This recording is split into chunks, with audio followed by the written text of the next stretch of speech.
My name is Ethan Caldwell, I'm 32, and I own a mid-sized property restoration company in Columbus, Ohio. I built it from the ground up after dropping out of college at 20 when my dad had a serious accident that left him unable to work. Back then, walking away from school felt like setting fire to my future, but I didn't have the luxury of hesitation. I took whatever construction and cleanup jobs I could find, learned how to deal with insurance adjusters, angry homeowners, flooded basements, fire damage, mold remediation, and slowly turned that chaos into something stable. 10 years later I had 14 employees on payroll, steady commercial contracts downtown, and a house in Clintonville that I renovated myself, room by room, after 12-hour shifts. Lauren and I met when she was still in undergrad. She was driven, sharp, the kind of person who color-coded her notes and had a 5-year plan taped inside her closet door. When she got into dental school, I was prouder than if it had been my own acceptance letter. I covered everything while she studied. Tuition installments that made my chest tighten every time I authorized another transfer. $55,000 in student loans that I agreed to handle because I didn't want her drowning in interest. Exam fees, textbooks, rent when her stipend fell short, even a $3,200 licensing prep course she insisted was essential. I never once held it over her head. I told myself this was what partnership looked like. For 6 years she told me she admired my work ethic. She'd say she loved that I wasn't afraid to get my hands dirty, that I built something real instead of chasing titles. She used to kiss me when I came home smelling like drywall dust and disinfectant. That's why early September hit me like stepping into a room where the temperature had quietly dropped 20 degrees. It started small. She began keeping her phone face down on the kitchen counter. Notifications that used to pop up freely were suddenly silenced. If it buzzed, she'd glance at the screen in a way that felt calculated, like she was measuring whether I was looking. She started taking calls outside, saying she needed better reception even though our signal had never been an issue before. Once, I walked onto the back porch to ask her about dinner and she lowered her voice mid-sentence and turned her back to me, as if I were a stranger intruding on something private. Then came the comments. At first they sounded almost casual. She asked if I'd ever considered going back to school. She said image matters more as we move up in the world. She mentioned that some of her colleagues' partners had MBAs or worked in finance. The way she said it wasn't outright cruel, but it wasn't admiration either. It was comparison. One night over dinner she told me I lacked long-term vision. I remember staring at her, trying to understand how the company I built from nothing, the contracts I negotiated, the crews I managed, and the risks I absorbed every single day somehow translated into a lack of vision. When I reminded her that the business had doubled its revenue in 3 years, she shrugged and said that scaling a manual labor company wasn't the same as building something prestigious. Prestigious.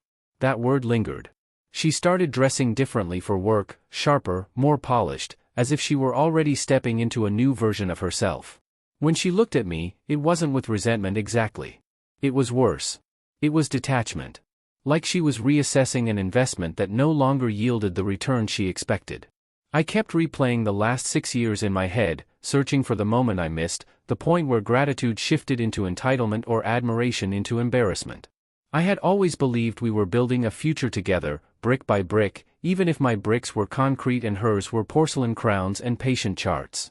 But by mid-September, when she guarded her phone like it contained nuclear codes and analyzed my career like a case study in mediocrity, I couldn't shake the feeling that I had somehow become temporary in my own marriage, a placeholder in a life she was rapidly outgrowing. If I'm being honest, her family never approved of me, not really, not in the way people approve of someone they see as an equal. The Whitmores measured success in framed diplomas hanging in symmetrical rows on freshly painted walls.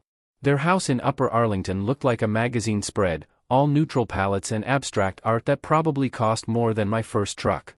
Her father, Charles Whitmore, owned a medical supply distribution firm and carried himself like every conversation was a negotiation. Her mother, Diane, ran a boutique interior design studio catering to upper-class clients who cared deeply about imported fabrics and the exact shade of marble in their kitchens. Her younger brother Preston had just finished his MBA and spoke in constant corporate buzzwords about asset leverage and portfolio positioning as if normal language offended him. They tolerated me in the way you tolerate construction noise outside your office window, an inconvenience that will eventually end. At every Thanksgiving and birthday dinner, I felt like a contractor who had wandered into a board meeting by mistake. The questions were always polite but edged with something sharper underneath. How scalable is your industry, Ethan? Have you considered diversifying? What's your exit strategy? I would answer calmly, explaining margins, growth, commercial contracts, and expansion plans, but I could see it in their eyes. To them, I was still the guy who dropped out of college to do manual labor. Lauren used to squeeze my hand under the table during those dinners. She would tell me later that they just didn't understand entrepreneurship outside of corporate structures. That changed the night she insisted we host an early fall dinner at our house. She said it was important optics, that her parents needed to see the life we were building. The word optics stuck with me, cold and clinical, like our marriage was a marketing campaign. I spared no expense. I hired a catering company for $1,400 because I didn't want a single detail to be criticized. I polished the deck myself until the wood gleamed under the patio lights. I mowed the lawn in clean, precise lines. Inside, I set the table with the expensive ceramic serving platters her aunt had gifted us at our wedding, the ones we never used because I was afraid of chipping them. I even wore a tailored blazer Lauren had once said made me look more refined. When they arrived, her mother did a slow visual sweep of the living room, the kitchen, the light fixtures I had installed myself. Her father commented on the neighborhood's interesting mix of homes, which was his way of saying it wasn't Upper Arlington. Preston asked about property values in Clintonville as if he were assessing risk. Dinner started smoothly enough, wine poured, plates passed, polite laughter echoing across the deck. But somewhere between the main course and dessert, the conversation shifted. Preston began talking about a colleague whose husband had just been promoted to partner at a consulting firm. Charles nodded approvingly and mentioned how certain careers open doors in elite circles. Then Diane looked at Lauren and said how proud she was that her daughter would soon be Dr. Whitmore Caldwell, though she paused slightly before adding my last name, as if it were an afterthought. Lauren didn't correct her. She didn't defend me. Instead, she said she had been thinking a lot about long-term positioning and how important it was to align with environments that matched her trajectory.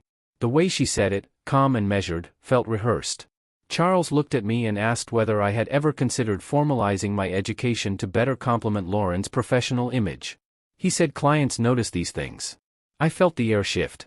I explained, evenly, that my company had multiple downtown contracts and consistent growth without a framed diploma on the wall. Preston smiled in a way that wasn't friendly and said perception often outweighs raw numbers. Diane commented that dentistry placed Lauren in a certain social bracket, and maintaining that bracket required consistency in presentation. Lauren sat there, nodding slightly, not once challenging them. For the first time, I realized she wasn't embarrassed by their behavior. She agreed with it. She had invited them not to defend me, but to evaluate me. The $1,400, the polished deck, the carefully arranged platters, none of it mattered. I wasn't hosting a family dinner. I was being assessed. That night, as they left with polite hugs and measured smiles, I saw something in Lauren's expression that I hadn't seen before. It wasn't anger or frustration. It was calculation. And in that moment, standing on the deck I had built with my own hands, I understood that the shift I couldn't explain wasn't subtle anymore. It was deliberate. About halfway through dinner I realized we were missing the matching serving trays for dessert, the ceramic ones that went with the platters on the table, and I excused myself, saying I'd grab them from the detached garage. I remember forcing a smile as I stood up, the hum of conversation and the soft clink of silverware following me as I stepped off the deck and onto the stone path along the side of the house. The air had cooled, carrying that early fall edge, and the yard lights cast long shadows along the hedge that separated our property from the neighbors. As I rounded the corner, I heard voices. Low. Familiar. Lauren's voice. And Preston's. They were standing near the side yard hedge, partially hidden from the deck, sharing a cigarette. The faint orange glow at the tip flared as Preston took a drag and passed it to her. She had quit smoking 2 years ago after a long speech about health and discipline, and I had believed her. Seeing that thin ribbon of smoke curl from her mouth felt surreal, like I had stepped into a version of reality where the details didn't line up. Preston laughed quietly, the sound sharp and amused.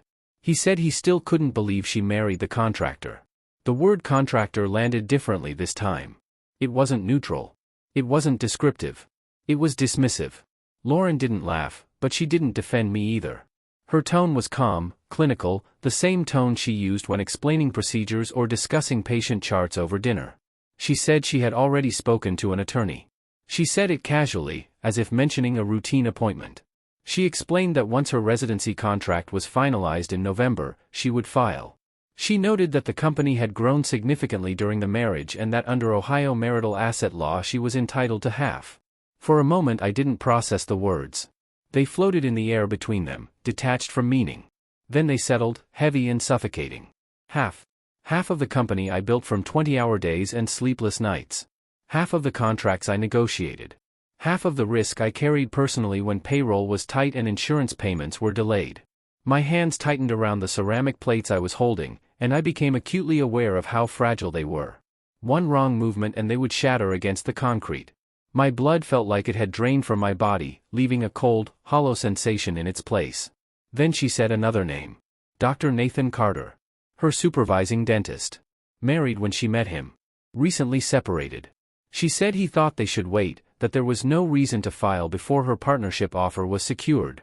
The way she framed it made it clear this was a joint strategy, not a passing comment. They were coordinating timelines. Career milestones. Legal action. Preston asked if I suspected anything. Lauren said no. She said I trusted her completely. She said I just had to pretend a little longer. Pretend. The word echoed in my head louder than anything else. Pretend to love me. Pretend to support me. Pretend to host dinners and talk about the future while quietly calculating how to dismantle it. I stood there frozen in the dark, ceramic plates balanced in my hands, listening to my wife outline the blueprint for my financial dissection. Every sacrifice I had made, every tuition payment, every loan installment, every late night spent expanding the company so she could focus on school, suddenly rearranged themselves into something else entirely. Not partnership. Not mutual investment. Leverage. They finished the cigarette. Preston ground it into the gravel with his shoe. Lauren exhaled slowly and said she just had to be patient. November wasn't far away. I stepped back silently before they rounded the corner, moving carefully so the plates wouldn't clink together and announce my presence. By the time I walked back onto the deck, the trays steady in my hands, my face felt numb. Conversation resumed around me, wine glasses raised, polite laughter filling the space. Lauren joined me minutes later, slipping into her seat, brushing her hand lightly against my arm as if nothing had shifted. I looked at her across the candlelit table and realized that the shift I couldn't explain, the guarded phone, the criticism, the calculated dinner, had never been random. It was preparation. And I had just overheard the timeline.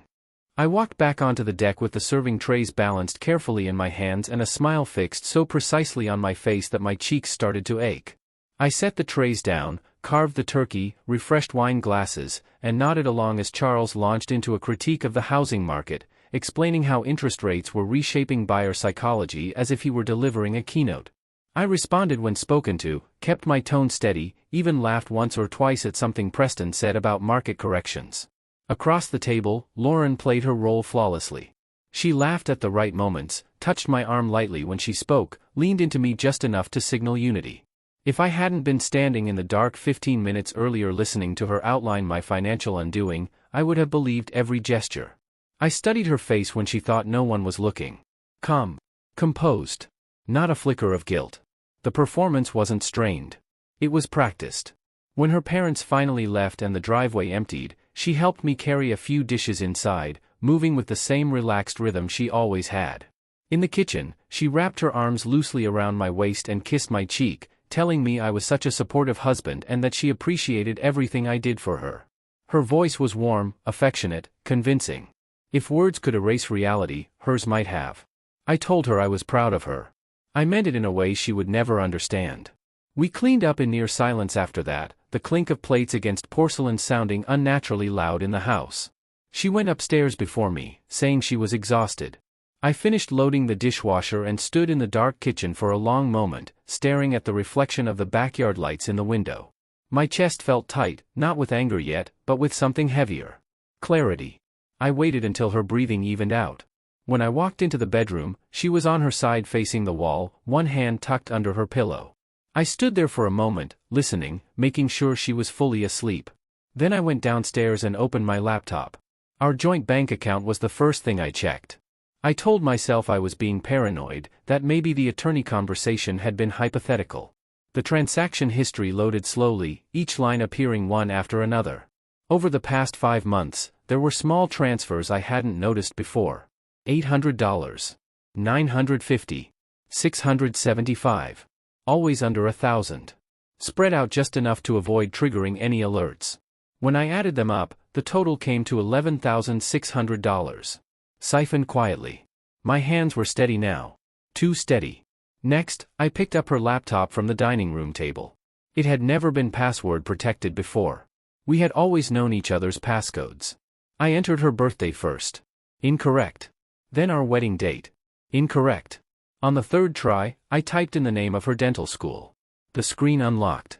The desktop was tidy, organized into folders labeled by semester and clinic rotations. But there was a folder I didn't recognize. I opened it. Inside were spreadsheets. Clean, meticulously formatted documents. One was titled Asset Breakdown, Caldwell Holdings. My company name laid out in columns and rows, equipment valuations, contract projections, estimated goodwill. Another file read Timeline for filing. It listed November in bold, with notes about residency completion, partnership negotiations, and optimal filing windows. The third spreadsheet was labeled Projected Settlement Estimate. At the bottom of that sheet, in a highlighted cell, was a valuation of my company, $820,000. There were also emails. Exchanges with a divorce attorney discussing how marital asset division would likely be calculated, referencing growth during the marriage and my income trends. The tone was professional, strategic, devoid of emotion. And then there were messages with a contact saved simply as N. The thread wasn't subtle. It wasn't ambiguous.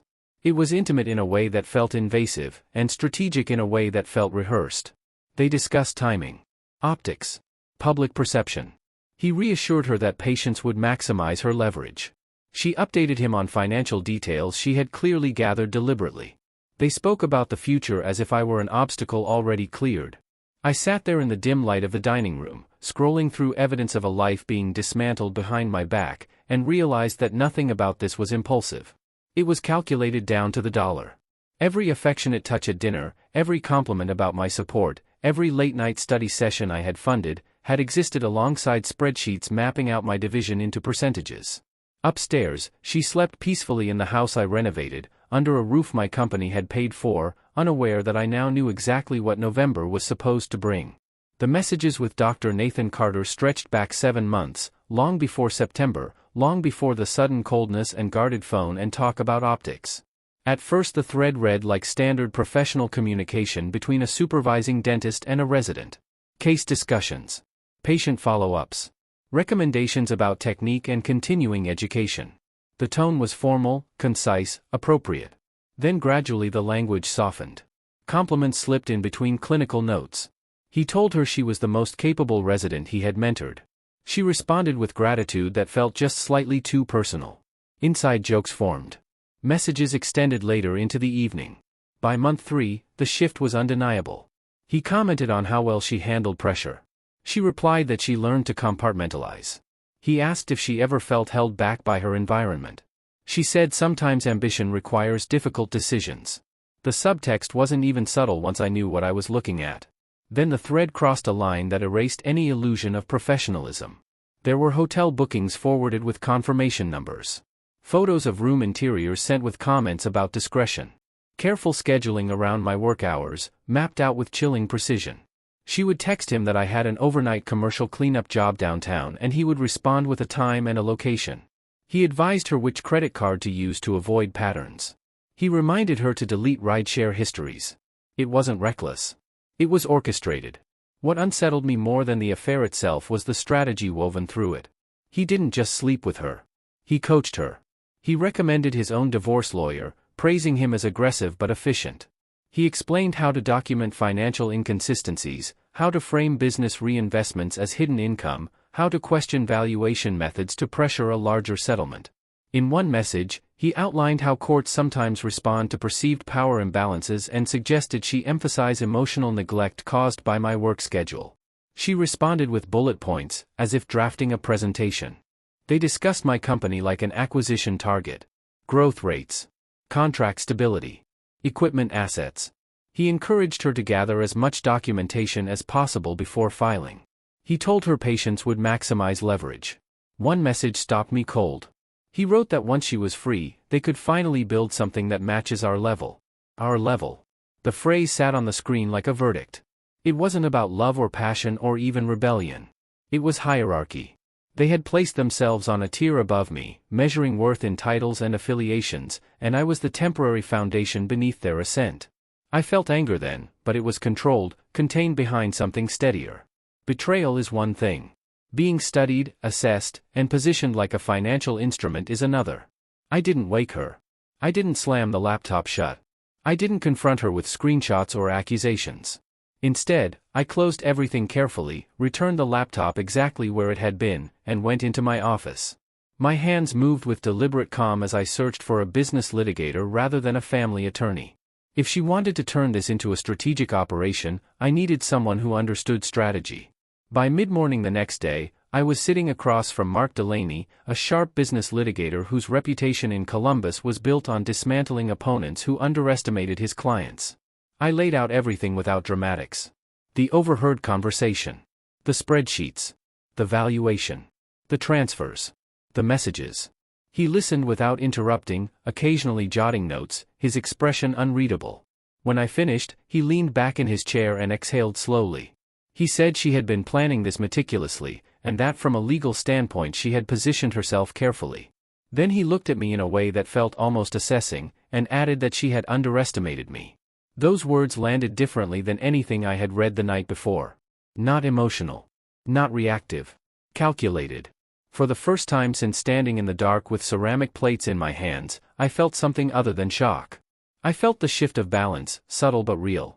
For 2 weeks I moved through my life like nothing had changed while quietly dismantling the trap that had been set for me. I went to work every morning, met with clients, approved invoices, and joked with my crew, all while my evenings were spent building a countermove so methodical it surprised even me. I stopped thinking like a husband and started thinking like the business owner who had survived a decade of volatile contracts and insurance disputes. The first step was structural. With Mark's guidance, I moved company equipment into a separate LLC holding structure, something I had considered in the past for liability reasons but never prioritized. Now it became urgent. Every vehicle, every industrial dehumidifier, every restoration unit, each asset was documented and transferred through clean, legal channels. There was nothing fraudulent about it. It was simply organization, overdue and precise. If she wanted to argue valuation, she would be dealing with layered ownership structures rather than a single easy target. Next, I transferred exactly my documented capital contributions into a protected account under advice of counsel. Not $1 more than what could be justified through records. Every initial investment, every reinjected profit during lean years, every personal loan repayment that had gone into scaling the company was accounted for. The paperwork was meticulous. If scrutiny came, it would meet a wall of documentation. I compiled proof of her financial withdrawals from our joint account, printing statements that showed the steady siphoning of $11,600 in sub-thousand transfers. I didn't exaggerate the number. I didn't speculate about intent. I simply gathered the evidence and organized it chronologically. Then I returned to her laptop when she was at work and created secure copies of every relevant email and text thread. Screenshots with visible timestamps. Full message exports. Attachments. The spreadsheets titled Asset Breakdown, Caldwell Holdings, Timeline for Filing, and Projected Settlement Estimate were duplicated and stored in encrypted drives provided by Mark's office. I documented the valuation figure of $820,000 and the attorney's comments about leverage. The affair required confirmation beyond implication. With Mark's investigator, I obtained timestamped photos of Lauren and Nathan entering and exiting a downtown hotel on 2 separate evenings that coincided exactly with the scheduling messages I had seen. The images were clear. There was no ambiguity in their body language. No room for misinterpretation. Only after securing everything on my end did I take the step that felt less like strategy and more like controlled detonation. I reached out to Emily Carter, Nathan's ex-wife. I expected resistance or disbelief. Instead, when she agreed to meet, her expression carried something I recognized immediately, exhaustion mixed with anger that had not faded. Nathan, it turned out, had a pattern. Relationships with residents under his supervision were not new. There had been at least one prior ethics complaint filed quietly and just as quietly buried. Emily still had documentation from their separation, messages and internal correspondence that suggested boundary violations within the clinic. She had fought alone back then, without solid proof of misconduct strong enough to survive institutional protection. When I told her what I had uncovered, she did not look surprised. She looked vindicated. She said he thrived on power dynamics, on mentoring ambitious women and reshaping their loyalties. She still had emails. She still had copies of conversations that never made it into official complaints. And she was furious. Not hysterical. Not impulsive. Furious in a steady, deliberate way that mirrored my own state of mind. She said if there was a chance to expose him properly, she would cooperate fully. She was done watching him move upward while leaving collateral damage behind. Driving home after that meeting, I realized the dynamic had shifted again. Lauren and Nathan believed they were operating several steps ahead, mapping timelines and settlements and social positioning. What they did not account for was the possibility that the person they planned to dissect would quietly document every incision. By the end of those 2 weeks, every asset was structured, every transfer recorded, every message archived, and every alliance carefully considered. I still kissed my wife goodnight. I still asked about her day. I still played the supportive husband. But the illusion was no longer one-sided. I was the one who suggested hosting an early Thanksgiving celebration, framing it as a chance to reconnect before everyone's schedules became chaotic in November. Lauren hesitated for a fraction of a second when I proposed it, but she recovered quickly and agreed, saying it would be nice to gather everyone again. I watched that flicker of calculation behind her eyes and said nothing. The Whitmores arrived precisely on time. Charles carried a bottle of expensive wine like an offering to a negotiation table. Diane complimented the centerpiece but adjusted it slightly as if improving my arrangement. Preston walked in with the same faint smirk he always wore in my house. Lauren looked composed, dressed carefully, her posture perfect, but there was tension in the way her fingers lingered too long on the stem of her glass. Dinner unfolded almost identically to the previous one. Controlled conversation. Polite laughter. Subtle evaluation. I played my role without flaw. I carved the turkey, refilled glasses, asked Preston about his latest corporate milestone. If anyone sensed the undercurrent, they did not show it. After dessert, when plates were half cleared and wine had softened the edges of conversation, I stood up with my glass in hand. The room quieted gradually. I said I wanted to share what I was thankful for this year. I said I was thankful for transparency. The word hung in the air, deceptively simple. I walked to the television and connected my tablet. There was a faint click as the audio engaged. At first it was only the sound of night insects and distant traffic. Then Preston's voice cut through the speakers, unmistakable, amused as he said he still couldn't believe she married the contractor. The room froze. Lauren's face drained of color before her expression had time to reorganize. Her own voice followed, calm and clinical, explaining she had already spoken to an attorney, that once her residency contract was finalized she would file, that she was entitled to half under Ohio marital asset law. Every word echoed with brutal clarity in the living room where she had once kissed my cheek and called me supportive. Charles shot up halfway from his chair, demanding to know what this was. I did not respond. The recording continued. Her mention of Dr. Nathan Carter. The plan to wait until her partnership offer was secured. The statement that she just had to pretend a little longer. When the audio ended, the silence was heavier than any argument. I tapped the screen again. Screenshots filled the television. The bank withdrawals totaling $11,600 in carefully spaced transfers. Emails with the divorce attorney discussing the valuation of my company at $820,000. Spreadsheets titled Asset Breakdown and Timeline for filing. Then the messages with Nathan, intimate and strategic, hotel confirmations aligned with my work schedule, discussions about leverage and documenting financial inconsistencies. Preston lunged toward me, attempting to grab the tablet, but I stepped back and locked the screen. His composure fractured into anger. Charles began shouting about invasion of privacy. Diane sat frozen, her hand pressed to her mouth. Then I introduced Emily Carter, who had been seated quietly near the hallway, presented earlier as a neighbor's guest. She stood slowly, meeting Charles's glare without flinching. I explained who she was and outlined Nathan's prior pattern of relationships with residents under his supervision, including an ethics complaint that had been quietly buried. Emily confirmed it in a voice steady with restrained fury. Lauren finally broke. The composure evaporated and she began crying, first softly and then uncontrollably, as if the weight of exposure had collapsed whatever structure she had built. She tried to speak but the words tangled in her sobs. I remained calm. I explained that I had already secured my business legally and structurally, that every asset had been documented and protected. I stated that I had filed a formal report with the Ohio Dental Board regarding supervisory misconduct, including evidence of an inappropriate relationship with a resident and potential coercive influence tied to divorce strategy. Charles stopped shouting. Preston stepped back. The shift in power was visible, undeniable. I walked to the hallway closet and retrieved the suitcase I had packed that morning. I set it gently near Lauren's chair. My voice did not rise. I did not insult her. I did not argue. I told her to go. The house fell into a silence so complete it felt like the aftermath of something burned to the foundation. The fallout moved faster than I expected once everything was set in motion. Within a week of that dinner, the carefully balanced structure Lauren and Nathan had built began to fracture under formal scrutiny. Dr. Nathan Carter stepped down from his partnership track at the clinic amid an internal investigation tied to the report filed with the Ohio Dental Board.